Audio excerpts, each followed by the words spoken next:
Hello friends, तमारू स्वागत है मारा चेनल में। आज આપણે બનાવીશું કચ્છ ભુજના પ્રખ્યાત એવા અળદિયાની રેસીપી। તો આજે આપણે કચ્છી અળદિયા બનાવવાના છીએ। ઘણી બધી ટિપ્સ આ વિડીયોમાં તમારા સાથે શેર કરીશ, જેના લીધે તમારા અળદિયા જે છે પહેલી જ વખતમાં પરફેક્ટ બનશે અને દુકાનના કે પછી કંદોઈના અળદિયા તમે ભૂલી જશો એટલા ટેસ્ટી અળદિયા આજે આપણે આ વિડીયોમાં બનાવીશું। તો ચાલો ફ્રેન્ડ્સ બનાવવાનું શરૂ કરીએ। તો સૌ પ્રથમ તો અહીં કડાઈઓ લઈ લીધો છે। કડાઈયામાં એક મોટી ચમચી જેટલું ઘી ગાળી લીધું છે અને તેનામાં એક વાટકી જેટલું દૂધ ઉમેર્યું છે। તો નાની એવી વાટકી આવે એ મેં અહીં દૂધની લઈ લીધી છે, તે મેં અહીં ઉમેરી દીધી છે। હવે એક ઉકાળો આવે ત્યારે આપણે અહીં ઉમેરવાનો છે અડદની દાળનો લોટ, એટલે કે અડદનો લોટ। તો અહીં મેં પા જેટલો અડદનો લોટ લીધો છે। તો ફ્રેન્ડ્સ, આ જે પ્રોસેસ છે એ આપણે ધાબો દેવાની પ્રોસેસ કરી રહ્યા છીએ। તો ધાબો દેવાની પણ પ્રોસેસ બધાની અલગ અલગ હોય છે। મેં આ રીતે ધાબો દીધો છે।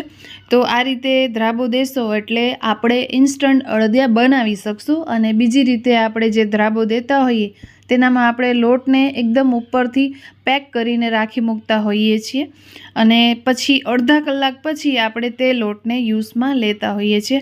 આ રીતના જો તમે ધાબો દેશો તો ઇન્સ્ટન્ટલી તમે તેના અળદિયા બનાવી શકશો। તો અહીં અડદનો લોટ પા જેટલો લીધો છે। આજે હું પરફેક્ટ માપ સાથે આ રેસીપી તમારા સાથે શેર કરીશ। તો ફ્રેન્ડ્સ, અહીં ધાબો દેવાઈ ગયો છે। ગેસની ફ્લેમને આપણે બંધ કરી દઈશું અને હવે આપણે આ લોટને ચાળવાનો છે। તો અહીં તમે જોઈ શકો છો કે બરોબર રીતે મેં અહીં તેને મિક્સ કરી લીધું છે। અને ફ્રેન્ડ્સ, જ્યારે તમે અળદિયા બનાવો ને એટલે તમને અહીં લોખંડનો કડાયો હોય તો પહેલાં એ જ લઈ લેવાનો છે। અહીં ધાતુનો કડાયો બિલકુલ નથી વાપરવાનો। હવે શું કામ નથી વાપરવાનો એ હું તમને આગળ વિડીયોમાં જણાવીશ। તો ફ્રેન્ડ્સ, અહીં લોટ તમે જોઈ શકો છો કે એકદમ દાણે દાણેવાળો થઈ ગયો છે। તો હવે એ લોટને આપણે અહીં ચાળવાનો છે। તો જે ઝીણો હરવારો હોય ને એનાથી આપણે આ લોટને ચાળી લેવાનો છે, એટલે આપણા જે અળદિયા છે ને એકદમ સરસ એવા કણી કણીવાળા તૈયાર થશે। જેવા તમે માર્કેટથી લાવીને ઘરે ખાતા હો એવા જ અળદિયા ઘરે બનીને રેડી થશે। તો મેઇન જે પ્રોસેસ છે અહીં ધાબો દેવાની છે। તો જે ટ્રેડિશનલ રીતે અળદિયા બનતા હોય ને ફ્રેન્ડ્સ, એ ધાબો દઈને જ બનાવવામાં આવે છે। તો અહીં આપણે ધાબો દઈ દીધો છે અને ત્યાર પછી આપણે આ રીતના હરવારામાંથી લોટને છાણી લેવાનો છે, એટલે આવો સરસ કણીદાર લોટ રેડી થઈ જશે। તમે જોઈ શકો છો, હું થોડો ઝૂમ કરીને બતાવીશ। તો અહીં આપણે બધા જ લોટને છાણી લીધો છે। થોડી વાર લાગશે બનાવતા, પણ રિઝલ્ટ 100% સારું આવશે ફ્રેન્ડ્સ। તો અહીં લોટ બધો જ સરસ એવો છાણાઈ ગયો છે। તો હવે આપણે અહીં કડાઈયાને ધોઈને ફરી પાછું ગેસ ઉપર મૂકી દીધું છે અને તેનામાં ઘી ઉમેરી દીધું છે। હવે આપણે અહીં પા જેટલો અડદનો લોટ લીધો છે, તો આપણે પા જેટલો ઘી લેવાનો છે। પણ અત્યારે આપણે જે ઘી ઉમેર્યો છે ને તેનામાં આપણે થોડા ઘણા ઇન્ગ્રીડિયન્ટ્સ તળીશું, એટલે ઘી ઓછો થઈ જશે તો થોડું આપણે પાછળથી ઉમેરીશું। જો તમને પરફેક્ટ માપ બતાવું તો અહીં મેં પા જેટલું ઘી વાપર્યું છે। હવે આ ઘી ગરમ થાય એટલે આપણે તેનામાં ગુંદ તળવાનું છે।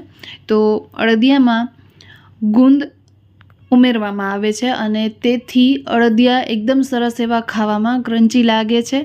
અને શિયાળામાં ગુંદ હેલ્થ માટે બહુ સરસ હોય છે, એટલે જરૂરથી ગુંદ ઉમેરજો। તો અહીં થોડો ગુંદ ઉમેરીને આપણે તેને તળી લેશું। તો અહીં મેં ગુંદનો માપ જે છે એક નાની વાટકી જેટલો લીધો છે। અહીં પા જેટલો આપણો અડદનો લોટ છે તો એ પ્રમાણે ઇન્ગ્રેડિયન્ટ હું અહીં ઉમેરીશ। તો નાની એવી વાટકી મેં અહીં ગુંદની લઈ લીધી છે અને તળાઈ ગયા પછી તમે જોઈ શકો છો કે કેટલું બધું થઈ ગયું છે। જો વધારે ગુંદ તમને પસંદ હોય તો તમે વધારે પણ યુઝ કરી શકો છો। હવે અહીં તે જ ઘીમાં આપણે લઈ લીધા છે કાજુ અને બદામ। તો કાજુ બદામના મેં અહીં મોટા મોટા પીસ કરી લીધા છે। તો એક કાજુમાંથી 2 ફાડા કર્યા છે। તો આ રીતના આપણે કાજુ અને બદામને પણ કલર બદલાય ત્યાં સુધી તળી લેશું। કાજુ બદામ તળાઈ ગયા છે। હવે આપણે ઘી થોડું ઓછું થઈ ગયું છે તળવામાં, તો આપણે શું કરવાનું છે કે 2 ચમચી જેટલું ઉપરથી ઘી ઉમેરી દેવાનું છે। તમને એમ લાગવું જોઈએ કે આ પા જેટલું ઘી છે, પછી જ આપણે અહીં અડદની દાળનો લોટ ઉમેરવાનો છે, એટલે કે અડદનો લોટ ઉમેરવાનો છે। તો પાછળથી જે આપણે 2 ચમચી ઘી ઉમેર્યું એ ઘી મેલ્ટ થઈ જાય ને પછી જ આપણે અહીં લોટ ઉમેરી દેવાનો છે. તો અહીં મેં અડદની દાળનો લોટ ઉમેરી દીધો છે. હવે આપણે ઘીમાં તેને પ્રોપર રીતે મિક્સ કરી લઈશું અને આ લોટને આપણે શેકીશું. તો અહીં ગેસની ફ્લેમ મેં સ્લો રાખી છે કારણ કે અહીં મેં લોખંડનો કડાઈઓ લીધો છે, જે મીઠા લોખંડનો કડાઈઓ આવે છે તે લીધો છે.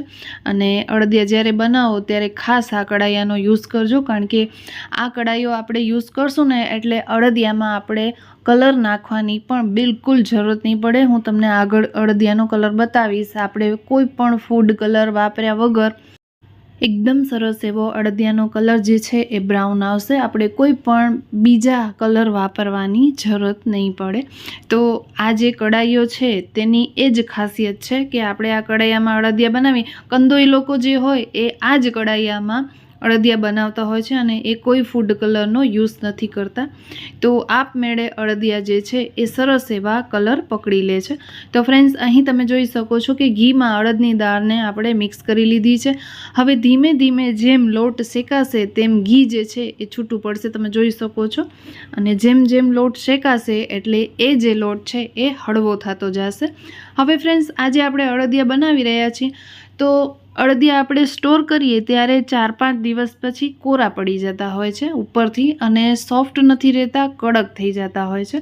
તો હવે આપણે એ સોફ્ટ રહે અને કડક ન પડે એટલા માટે આપણે અહીં એક વાટકી જેટલી દૂધની મલાઈઓ વાપરી છે. તો દૂધની જે મલાઈ હોય તેને મેં કાઢી લીધી હતી અને ફેટી લીધી હતી અને એ એક વાટકી જેટલી મલાઈ મેં અહીં અત્યારે લોટ શેકવા ટાઈમે ઉમેરી દીધી છે. હવે જેવી તમે મલાઈ ઉમેરશો ને એટલે આ જે લોટ છે એ વજનવાળો થઈ જશે ફરી પાછો. તો થોડી વાર આપણે તેને શેકવાનું છે. જેમ જેમ તમે શેકશો એટલે લોટ જે છે ફરી પાછો હળવો થઈ જશે. હવે આ લોટને આપણે પ્રોપર કલર આપવાનો છે. જ્યાં સુધી તેનો કલર ચેન્જ ના થાય ત્યાં સુધી આ લોટને આપણે શેકવાનો છે. તો ગેસની ફ્લેમ હું ધીમી કરી મૂકીશ અને સાઈડમાં આપણે અહીં માવો લઈ લીધો છે. તો આજે આપણે અડદિયા માટે બધા જ સેમ માપ વાપર્યા છે. આગળ હું તમને બધા જ માપ જણાવતી જઈશ. તો અત્યારે માવો પણ મેં 5 કિલો જેટલો લીધો છે અને આ માવાને પણ આપણે ખમણીથી ખમણી લેવાનું છે જેથી કરીને એકદમ ગંઢા ગંઢા તેના ન રહી જાય અને અડદિયા એકદમ સરસ એવા આપણા લીસા તૈયાર થાય. તો ફ્રેન્ડ્સ, અહીં તમે જોઈ શકો છો લોટનો કલર ધીમે ધીમે બદલાઈ રહ્યો છે. જ્યાં સુધી તેનો કલર ડાર્ક ન થાય ત્યાં સુધી આપણે આ લોટને ધીમા તાપ ઉપર શેકવાનો છે.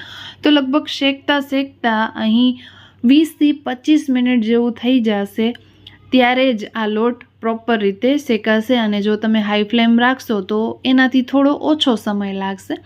હવે અહીં તમે જોઈ શકો છો કે કલર એકદમ સરસ એવો બદલાઈ ગયો છે લોટનો. તો અહીં મેં થોડા એવા મગજતરીના બી ઉમેરી દીધા છે અને થોડો 1 ચમચી કે પછી 1 ટેબલ સ્પૂન જેટલો ઉમેર્યો છે અસેરિયો. તો અડદિયામાં અસેરિયો જરૂરથી ઉમેરવામાં આવે છે કારણ કે શિયાળામાં વધારે ઠંડી હોય એટલે આ જે બધી વસ્તુ છે ને એ ગરમાહટ આપે છે આપણી બોડીને. તો અહીં અસેરિયો 1 ટેબલ સ્પૂન જેટલો ઉમેર્યો છે. સાથે સાથે 1 નાની એવી ચમચી આપણે એલચીનો પાવડર ઉમેરી દીધો છે. ફરી પાછું આપણે બધું જ અહીં મિક્સ કરી લઈશું. તમે લોટનો કલર જોઈ શકો છો ફ્રેન્ડ્સ કે એકદમ સરસ એવો બ્રાઉનિશ થઈ ગયો છે. કોફી હોય ને એ ટાઈપનો કલર થઈ ગયો છે, લાઇટ કોફી જેવો કલર થઈ ગયો છે. તો હવે આપણે આ ટાઈમે માવો ઉમેરવાનો છે. તો અહીં 5 જેટલો માવો આપણે ખમણી લીધો હતો અને આ મોળો માવો છે, મીઠો માવો બિલકુલ નથી. તો આ માવાને ઉમેર્યા બાદ આપણે ફરી પાછું બધું જ મિક્સ કરી લઈશું. તો હળવે હાથે આપણે બધું જ સરસ એવું મિક્સ કરતું જવાનું છે. અત્યારે આપણે કોઈ પણ ફૂડ કલર યુઝ નથી કર્યો અને તમે કલર જોઈ શકો છો અડદિયાનો. અને હજી પણ આગળ આપણે મસાલા ઉમેરીશું ને ત્યારે પ્રોપર જે અડદિયાનો કલર હોય ને એ જ આવી જશે. અહીં આપણે કોઈ જ કલર ઉમેરવાની જરૂરત બિલકુલ નહીં પડે અને ટેસ્ટમાં તો તમે ભૂલી જશો એટલા ટેસ્ટી આ અડદિયા બને છે અને એટલા સોફ્ટ બને છે. તો ફ્રેન્ડ્સ, વધારે સુગંધ આપવા માટે આપણે અહીં જાયફળ પાવડરનો યુઝ કર્યો છે. તો અહીં જાયફળને આપણે ખમણી લઈશું થોડું એવું. 5 ચમચી જેવું જાયફળ આપણે ખમણીને એડ કરી દીધું છે. હવે આપણે એકદમ સરસ રીતે મિક્સ કરી લઈશું. તમે અહીં જોઈ શકો છો કે એકદમ નીતરતું ઘી નથી દેખાઈ રહ્યું, પણ થોડી વાર પછી તમે જોશો કે સરસ એવું ઘી જે છે એ છૂટું પડશે. અત્યારે નહીં પડે, અત્યારે તમને લોટ આવો જ દેખાશે અને તમને આવો જ રાખવાનો છે. બહુ લથપથતું ઘી નથી ઉમેરવાનું, કારણ કે પછી અળદિયા ઘી મૂકશે એટલા માટે. થોડી મેં અહીં જાવિત્રી એડ કરી દીધી છે. તેનાથી સુગંધ બહુ સરસ આવે છે અને ટેસ્ટ પણ સારો એવો આવે છે અળદિયામાં. તો જાવિત્રીને ખાંડની દસ્તામાં કૂટી અને તેનો પાવડર એડ કરી દીધો છે. તેને પણ આપણે એકદમ સરસ રીતે મિક્સ કરી લઈશું. હવે ગેસની ફ્લેમ આપણે અહીં બંધ કરી લઈશું અને આને ઠંડુ થવા માટે સાઈડમાં મૂકી દઈશું. હવે આપણે અળદિયા માટે બનાવીશું ચાસણી. ગેસ ઉપર તપેલી મૂકી દીધી છે અને તેનામાં 1.5 કપ જેટલી ખાંડ ઉમેરી દીધી છે. હવે ખાંડ મેલ્ટ થાય ને એટલું જ આપણે અહીં પાણી ઉમેરવાનું છે. તો પાણીનું માપ મેં અહીં નથી બતાવ્યું. તમારી ખાંડ એકદમથી પલળી જાય ને એટલું જ પાણી ઉમેરવાનું છે, એનાથી વધારે નથી ઉમેરવાનું. હવે આ ખાંડને આપણે પાણીમાં ઓગાળવાની છે અને થોડું આપણે લીંબુ નીચોવી દઈશું, જેથી કરીને આ જે ચાસણી છે એ ક્રિસ્ટલાઇઝ ન થાય. મતલબ કે આ જે ચાસણી જે છે એ બૂરો ન થઈ જાય, એટલા માટે થોડા લીંબુના ટીપા જરૂરથી ઉમેરજો, એટલે આ તમારી ચાસણી જે છે એ બુરાય નહીં. હવે આપણે અહીં 1 તારની ચાસણી કરવાની છે. જો તમને ન ખબર પડતી હોય 1 તારમાં, તો ગમે તે એક વાસણ લઈ લેવાનું છે અને તેના ઉપર આ રીતના ડ્રોપ્સ મૂકવાના છે. હવે આ જે ડ્રોપ્સ છે એ રડી જાય ને તો ચાસણી બિલકુલ તૈયાર નથી થઈ. અને ડ્રોપ્સ જ્યારે આપણે પાડીએ અને એ ડ્રોપ્સ જે છે એ રડે નહીં, તો ચાસણી એકદમ પરફેક્ટ એવી તૈયાર થઈ ગઈ છે. અને જો તમને આ રીતના ચેક કરવું હોય તો તમે આંગળીની મદદથી 1 તાર બનાવી જુઓ. તો અહીં તમે જોઈ શકો છો કે મેં અહીં ચાસણીમાં થોડો હાથ દબાવીને આ રીતના 1 તાર કર્યો અંગૂઠા અને આંગળીની મદદથી. તો તમે જોઈ શકો છો કે 1 તાર બની રહ્યો છે. તો હવે આપણે ગેસની ફ્લેમને બંધ કરી દઈશું. તપેલી થોડી ગરમ હશે એટલે પ્રોપર 1 તારની ચાસણી થઈ જશે. હવે અહીં આપણું જે અળદિયાનું મિશ્રણ જે છે, લોટ જે છે એ ઠંડુ પડી ગયું છે અને ચાસણી જે છે એ આપણે અહીં ગરમ જ ઉમેરવાની છે. તો ચાસણીને બિલકુલ ઠંડી નથી કરવાની. તો અહીં ગરમ ચાસણી આપણે આ લોટમાં મિક્સ કરીશું, એટલે બનશે અળદિયાનો પાક. તો ફ્રેન્ડ્સ, તમે કઈ રીતે અળદિયા બનાવો છો અને તમે કયા ગામથી આ વિડીયો જોઈ રહ્યા છો, મને કમેન્ટમાં જરૂરથી લખજો. હું આ વિડીયો ભુજથી બનાવી રહી છું અને ભુજમાં આ ટાઈપના જ અળદિયા બનતા હોય છે. ભુજ કચ્છ જે ગુજરાતમાં આવેલું છે. તો ફ્રેન્ડ્સ, અહીં મેં બધી જ ચાસણી ઉમેરી દીધી છે અને મિક્સ કરી લીધું છે બધું જ. હવે થોડા ઇન્ગ્રીડિયન્ટ આપણે અહીં ઉમેરીશું. તો અહીં મેં 1 મોટી ચમચી જેટલી ખસખસ લઈ લીધી છે, તે ઉમેરી દીધી છે. અને 1 નાની વાટકી આપણે લઈ લીધી છે કિસમિસ. તો અળદિયામાં કિસમિસ ઉમેરવામાં આવે છે. તમે તેને કટિંગ કરીને પણ ઉમેરી શકો છો. મેં આખી ઉમેરી દીધી છે. હવે જે આપણે ગુંદ તળીને રાખ્યો હતો તેનામાંનો મેં અડધો ગુંદ લઈ લીધો છે અને અડધા ડ્રાયફ્રૂટ્સ અહીં મેં એડ કરી દીધા છે. અડધો ગુંદ અને અડધા ડ્રાયફ્રૂટ્સ મેં બચાવીને રાખ્યા છે. તેનો યુઝ આપણે આગળ કરીશું. તો આગળ હું તમને બતાવીશ કે ડ્રાયફ્રૂટ્સ અને ગુંદ આપણે કેવી રીતના પાછળથી યુઝ કરવાના છે. હવે આ બધું જ સરસ રીતે આપણે મિક્સ કરવાનું છે અને ત્યાર પછી આપણે અહીં અળદિયાનો મસાલો ઉમેરીશું. તો ફ્રેન્ડ્સ, તમારે ત્યાં સારી કોઈ બ્રાન્ડનો મસાલો મળતો હોય અળદિયાનો, તો તમે એ લઈને વાપરી શકો છો. તો અહીં મેં અળદિયાનો મસાલો લીધો છે, જે મેં ચક્કીમાંથી લીધો છે. તો અમારે અહીં મસાલા ચક્કી છે, તેનામાંથી મેં રેડીમેડ લીધો છે, ઘરે નથી બનાવ્યો. અને આ મસાલો તમે ઘરે પણ બનાવી શકો છો. જો તમને એનો વિડીયો જોવો હોય તો હું જરૂરથી તમારા સાથે આ રેસીપી શેર કરીશ. તો તમે મને કમેન્ટ જરૂરથી કરજો જો તમને મસાલાનો વિડીયો જોવો હોય તો. તો ફ્રેન્ડ્સ, અહીં મેં લગભગ 50 ગ્રામ જેટલો મસાલો જે છે અહીં ઉમેરી દીધો છે. તો જેટલો મસાલો થેલીમાં હતો એ બધો જ મેં અહીં ઉમેરી દીધો છે. અને મસાલો ઉમેર્યા પછી તમે અળદિયાનો કલર જોઈ શકો છો. એકદમ સરસ એવો બ્રાઉનિશ કલર આવી ગયો છે. એક તો આપણે કડાઈના લીધે થોડો એવો કલર સારો આવ્યો છે અને બીજો મસાલાના લીધે આવ્યો છે, કારણ કે બધા ગરમ મસાલા હોય અને બધાના કલર ડાર્ક હોય, એટલે એ મસાલો આપણે અળદિયામાં ઉમેરીએ એટલે થોડો કલર તેનો ચેન્જ થવાનો જ હોય. અને અહીં તમે જોઈ શકો છો કે થોડી વાર માટે મેં અહીં આ મિશ્રણને મૂકી દીધું હતું ઠંડુ થવા માટે. હવે ઠંડુ થાય ત્યારે આ થોડું ડ્રાય થઈ જાય. જો ઘણી વખત એવું થાય કે તમે ચાસણી વધારે ઉમેરી દો અને બહુ ઢીલું થઈ જાય તો તમને શું કરવાનું છે કે થોડી વાર માટે તેને મૂકી દેવાનું. જેમ જેમ લોટ જે છે એ ઠંડુ થતું જશે ને એમ એમ એ ઘટ થતું જશે, તો ત્યારે તમે તેના અળદિયા બનાવી શકો છો. પણ આજે આપણે પ્રોપર માપ રીતે બનાવ્યો છે એટલે મને વધારે વાર રાખવાની તેને જરૂરત બિલકુલ નથી પડી. લગભગ 10 મિનિટ જેવું મેં તેને ઠંડુ થવા માટે મૂક્યું હતું અને 10 મિનિટ પછી મેં અહીં લાડુ બનાવ્યા છે, એટલે કે અળદિયા બનાવ્યા છે, અળદિયા પાક બનાવ્યો છે. તો અહીં તમે જોઈ શકો છો કે મેં અહીં કૂકી કટર લઈ લીધું છે. તો અળદિયા બનાવવા માટેનો અલગથી ફરમો આવે છે, તેનો પાટલો આવે છે. જો તમારા પાસે એ હોય તો એનાથી પણ તમે બનાવી શકો છો. લાસ્ટ વિડીયોમાં મેં એ પાટલાનો યુઝ કર્યો છે અળદિયા બનાવવામાં. તો ફ્રેન્ડ્સ, અહીં આપણે એક અળદિયો બનાવીને રેડી કરી લીધો છે. હવે આપણે બીજો અળદિયો બનાવીશું. એનામાં હું તમને બતાવીશ કે આપણે ઉપર આ જે કાજુ બદામ અને સાથે સાથે આપણે ગુંદ જે બચાવ્યું હતું એને કેવી રીતના યુઝ કરવાનો છે.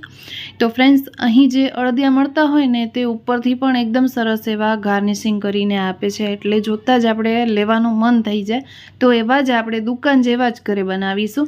તો અહીં આપણે ફરમામાં અળદિયાનો પાક ઉમેરી દીધો છે. હવે આપણે વચ્ચે એક કાજુ કે પછી બદામ ઉમેરી દેવાની છે અને આજુબાજુ આપણે અહીં થોડું એવું ગુંદ લગાવી દેવાનું છે.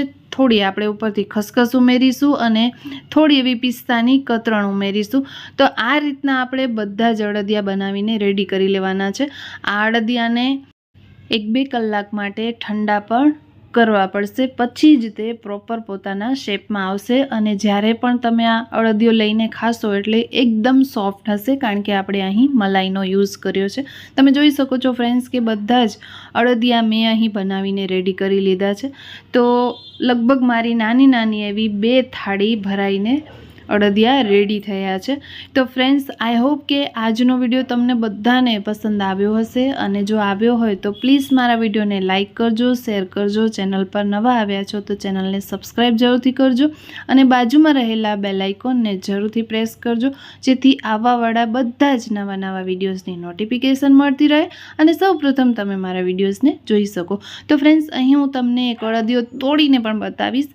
અત્યારે મેં એને 1-2 કલાક માટે રેસ્ટ નથી આપ્યો, એટલે થોડું ઢીલું હશે. 1-2 કલાક થશે એટલે બરોબર રીતે અળદિયા સુકાઈ જશે અને એકદમ સરસ એવા સોફ્ટ રેડી થશે. અત્યારે હું તમને તોડીને બતાવીશ તો બહુ વધારે જ સોફ્ટ હશે.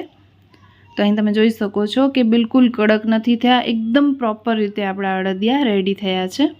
તો ફ્રેન્ડ્સ, આ શિયાળાની સિઝનમાં મારી આ રેસીપી જરૂરથી ટ્રાય કરજો અને કેવી બને છે કમેન્ટ જરૂરથી કરજો. ફરી મળીશું, ત્યાં સુધી આવજો બધા. જય Shri Krishna. Thank you for watching.